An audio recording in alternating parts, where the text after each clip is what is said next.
Bienvenue à Finances fondamentales en rediffusion. J'ai décidé de publier de nouveau chaque troisième jeudi du mois un épisode qui avait été soit populaire auprès des personnes auditrices ou tout simplement des livres qui, moi, m'ont marqué personnellement. Pourquoi faire ça? Je souhaitais faire découvrir ces épisodes-là aux nouvelles personnes auditrices qui n'ont peut-être pas eu la chance de les écouter parce qu'ils n'ont pas déroulé leur menu jusqu'à la fin des premiers épisodes, ou permettre aux gens qui l'ont déjà écouté voilà un petit bout de réviser les concepts qui étaient véhiculés dans ces livres-là. Si vous avez déjà écouté cet épisode-là et que vous n'êtes pas intéressé de le réécouter, je vous invite tout simplement à écouter l'épisode qui sera publié mardi prochain, comme d'habitude. Soyez prudents, il y a peut-être certaines informations qui sont véhiculées dans cet épisode-là qui sont plus à jour maintenant, donc faites preuve de jugement. Sur ce, bonne écoute!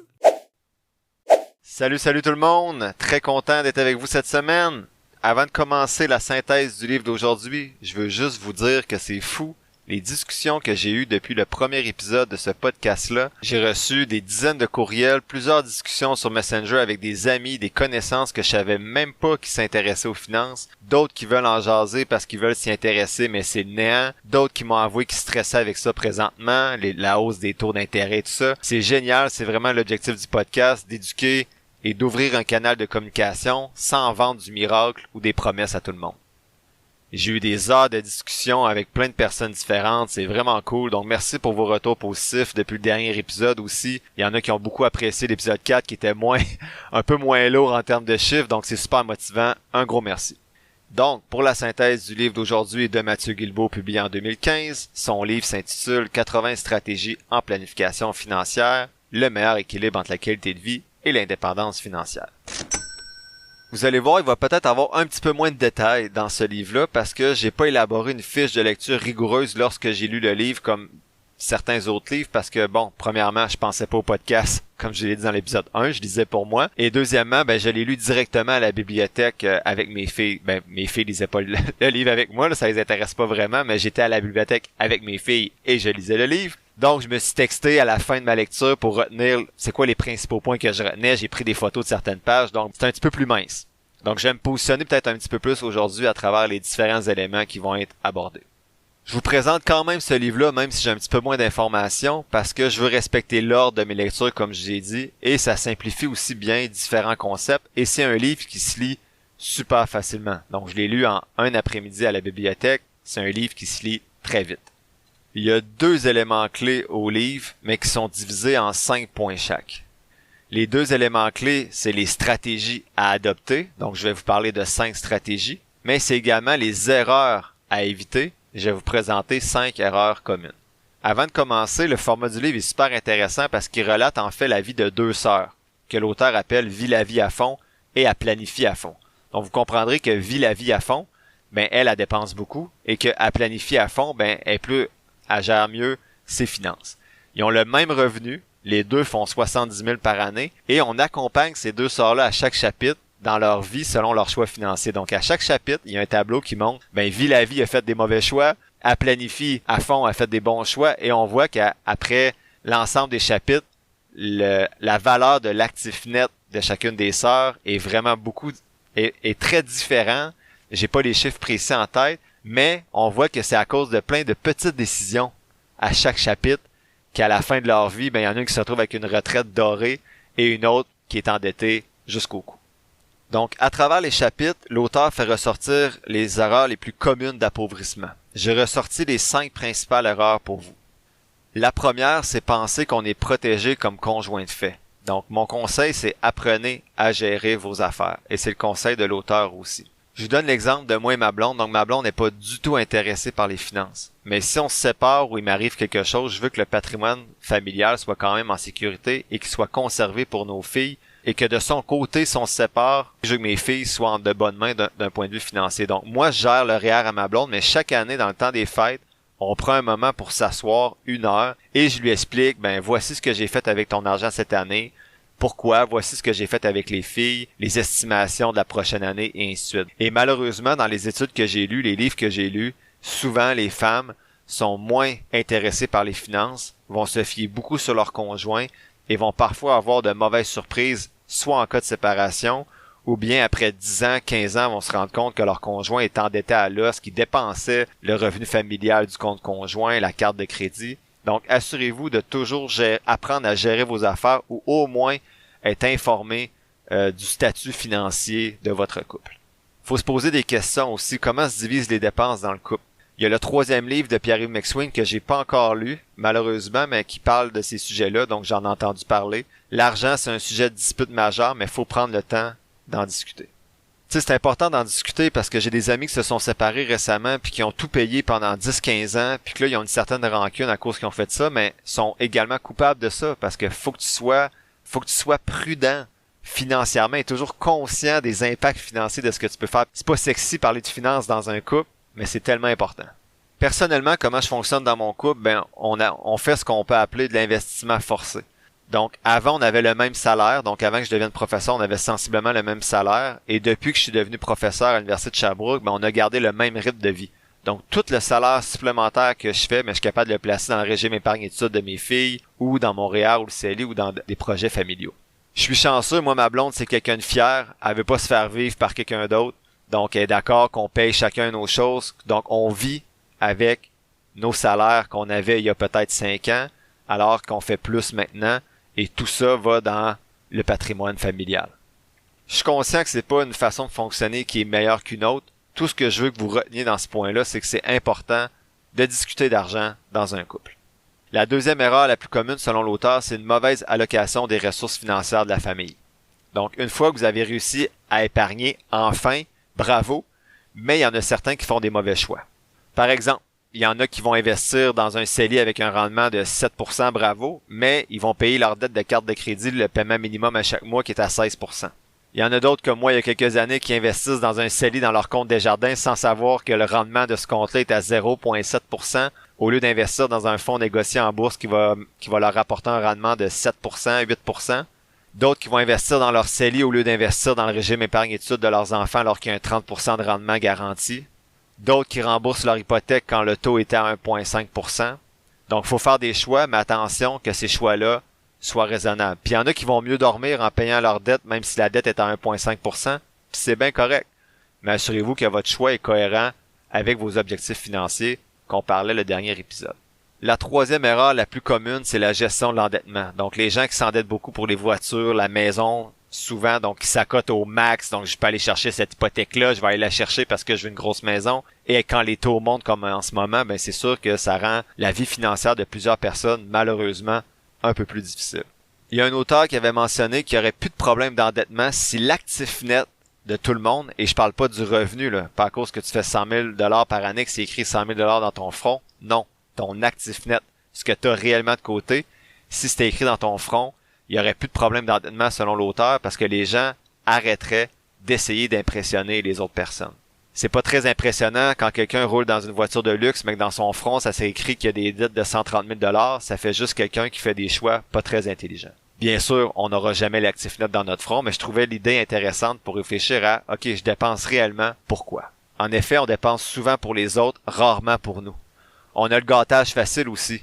J'entends souvent, je le mérite, j'ai eu une grosse semaine. Tu mérites aussi de la liberté financière. Tu mérites pas juste tes jeans troués à 300 $. Donc, dis-toi que tu mérites, dans 15, 20, 25 ans, de pouvoir faire des choix qui te rendent vraiment heureux aussi, et pas juste dans le moment présent. La gestion de l'endettement, c'est aussi de se garder un lousse. Comme on disait la dernière fois, un compte d'urgence. Le budget, ça peut aider, mais bon, faire un budget, c'est pas mon expertise parce que, personnellement, j'en ai pas. Quatrième erreur la plus commune, c'est de prendre des assurances, parfois trop d'assurances. Si vous n'avez pas d'enfants, vous avez assez d'actifs pour vous protéger, pas besoin de vous assurer au-delà de la nécessité minimum. Souvent, les gens sont soit sous-assurés ou surassurés.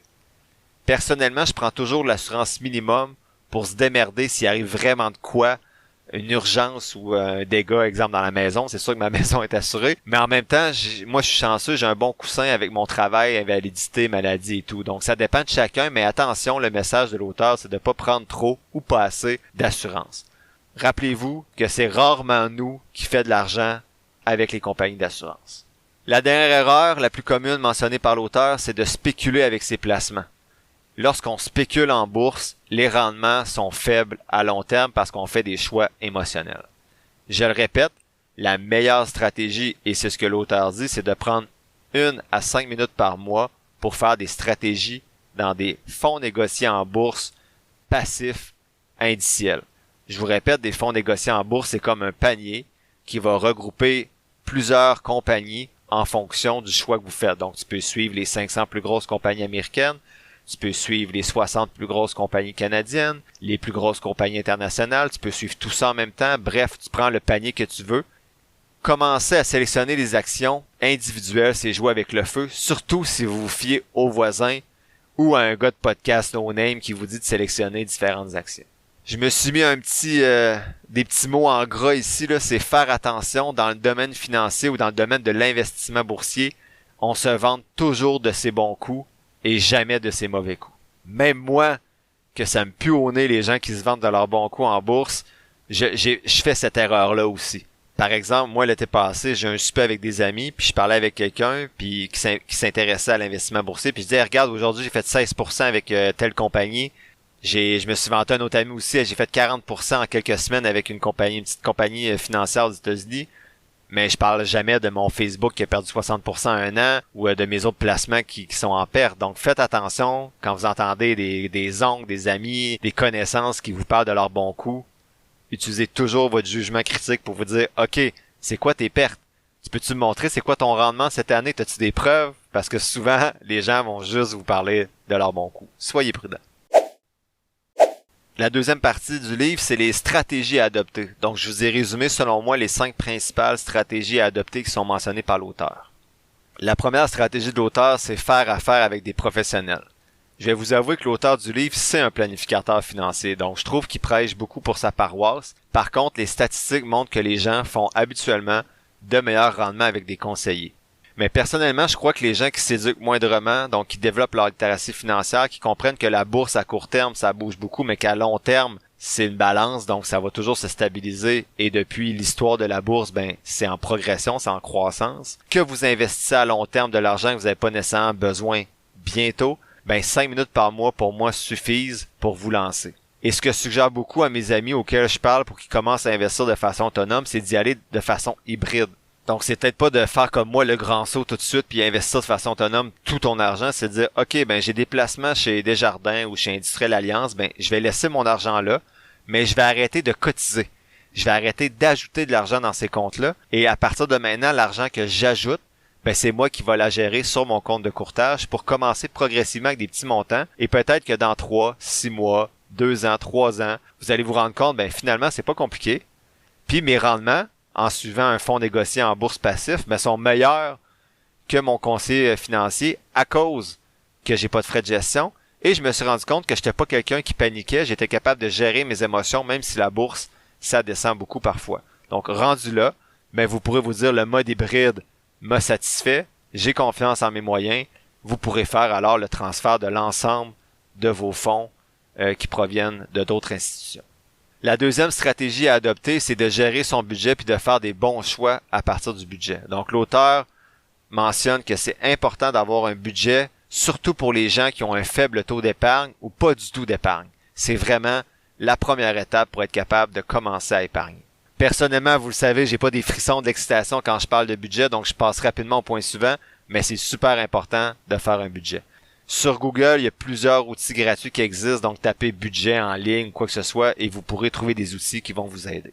Le troisième point, je sais pas si je l'avais déjà mentionné dans les épisodes précédents, je m'en rappelle plus, mais je sais que je vais me répéter souvent pour ce point-là. Se payer en premier. C'est le meilleur conseil à retenir et c'est celui qui va revenir le plus souvent. À partir de votre budget, déterminez le montant que vous êtes capable de mettre de côté par mois tout en vivant un mode de vie qui vous satisfait, mais en ayant un taux d'épargne intéressant aussi. Faites un virement automatique. Donc, si dans votre budget, vous dites, je suis capable de mettre 125 $ par mois de côté, mais ce 125 $ par mois-là, il doit partir automatiquement dans votre compte de banque. Donc, si tu as 2 payes, je fais le calcul rapide, mettons 80-85 $. Mon Dieu, c'est pas ça du tout. À chaque paye, si tu veux mettre 125, ça va plus être comme 60-65 $ par mois qui va partir automatiquement à chaque paye dans ton compte de courtage et tu vas te connecter une fois par mois pour investir ce montant-là. Ça peut même, avec certaines plateformes de courtage, être investi automatiquement à chaque mois. Tu n'as même pas besoin de te connecter à ton compte. Donc, se payer en premier, c'est de se dire qu'avant d'enrichir les autres, je vais penser à moi, je vais m'enrichir moi en premier. Donc, avant d'aller m'acheter tout ce qui est à l'extérieur du budget essentiel de maison, nourriture, pour certains la voiture, ainsi de suite, avant de m'acheter du nouveau linge, d'aller au resto, faire des voyages, avoir un tatou, m'acheter des cafés, je vais toujours me payer en premier et après je vais me gâter avec ce qui reste et ce que je suis sûr que je peux me permettre de me gâter. L'avantage, c'est qu'une fois qu'on se paye, on peut ensuite dépenser sans remords, en sachant que le reste est déjà investi et en plus, on s'en rend plus compte. Donc moi, ma blonde a fait des virements automatiques à chaque mois, en fait à chaque semaine. Puis elle s'en rend plus compte, là. Elle a appris à vivre avec ce qui reste dans son compte. On peut avoir différents comptes aussi. À chaque paye, l'argent peut se disperser dans différents comptes. Donc, elle peut aller directement dans le compte investissement. Il peut avoir un compte maison, un compte je me gâte. Donc, ça, c'est facile à faire sur vos différents comptes de banque. Et ça vous permet au lieu d'avoir à prendre à chaque paye plusieurs décisions. Donc, OK, je irai pas au resto, je vais investir, tu prends une bonne décision une fois. Tes virements se font automatiquement, puis après ça, tu n'as plus besoin de te casser la tête. Tu dis, il me reste ça dans mon compte, je peux me gâter. Ou tu peux te dire, comme moi je fais, il me reste ça dans mon compte, je le mets dans mon compte de courtage, en plus de ce que j'ai viré automatiquement, pour faire grossir plus rapidement mon patrimoine. Mais rendu là, c'est selon chacun. La 4e stratégie, c'est de diversifier ses placements pour diminuer le risque. On peut soit diversifier, comme je vous mentionne depuis le premier épisode, en utilisant des fonds négociés en bourse, donc des paniers, comme je vous disais, parce que dans ces paniers-là, c'est souvent automatiquement diversifié. Donc, exemple, ma conjointe dans XEQT pour son REER, qui a un FNB qui représente plusieurs indices sur la planète, elle a 32 000 quelques compagnies, je pense, ou 8 000, bref, elle a des milliers de compagnies, donc la diversification est automatique. Si vous commencez à sélectionner des fonds négociés en bourse ou différents indices par-ci par-là, assurez-vous que vous diversifiez à différents degrés. Ce que je veux dire par là, c'est allez pas dans un FNB, par exemple, 100% canadien. Le Canada représente 3% du marché boursier mondial. Donc, si vous prenez un FNB seulement canadien, mais sachez que oui, vous êtes diversifié en termes de compagnie, mais pas en termes de répartition géographique, on pourrait dire. Vous pouvez également diversifier vos types de placements, donc avoir des actions, mais également peut-être des obligations, des placements privés. Donc, bien sûr, on pourra en discuter un peu plus tard dans le podcast, mais je suggère, si vous êtes dans la trentaine comme moi, d'être 100% dans des actions. On peut diversifier au niveau du secteur aussi, mais là, ça commence à être un petit peu plus avancé. Donc, assurez-vous que vous n'êtes pas juste dans la technologie ou juste dans l'énergie, l'essence, et ainsi de suite. Dans le 8e épisode, dans le mois de janvier, je devrais faire mon bilan annuel, donc un bilan trimestriel, mais ça va être un bilan annuel parce qu'on va être en janvier. Donc, vous pourrez voir un peu plus précisément comment moi, ma répartition est faite dans mes différents comptes de courtage. Enfin, la dernière stratégie, c'est d'utiliser la fiscalité, d'aller chercher les incitatifs gouvernementaux.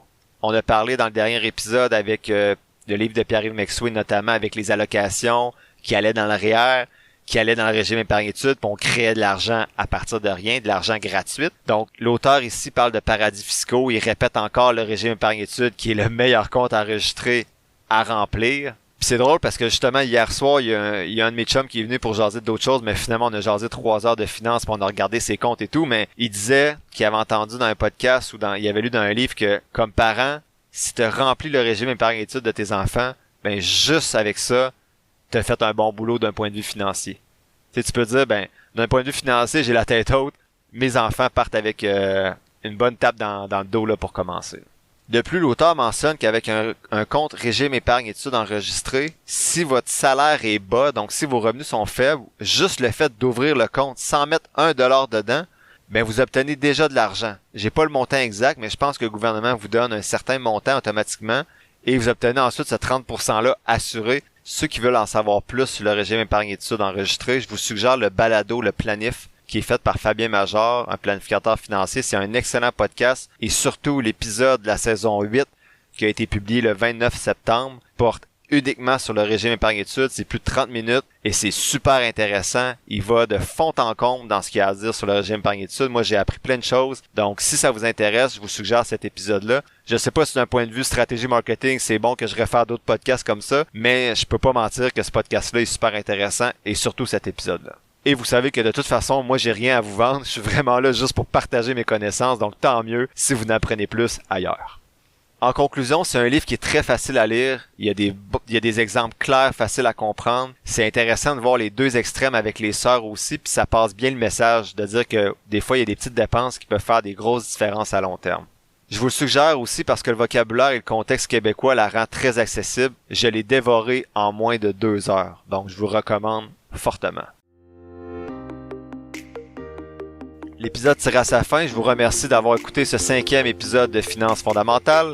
En résumé, il faut faire attention à 5 erreurs communes, soit la gestion des finances dans le couple, la mauvaise allocation de votre argent par rapport aux dettes aux différents comptes enregistrés, faire attention de ne pas trop s'endetter, d'être surassuré ou sous-assuré et de spéculer en bourse. Sinon, pour les conseils, l'auteur suggère bien sûr de faire affaire avec un professionnel parce que c'est un professionnel, mais j'ai nuancé un petit peu ça. Sinon, il suggère aussi de budgéter, de se payer en premier, de diversifier ses placements et de profiter de la fiscalité avantageuse au Québec.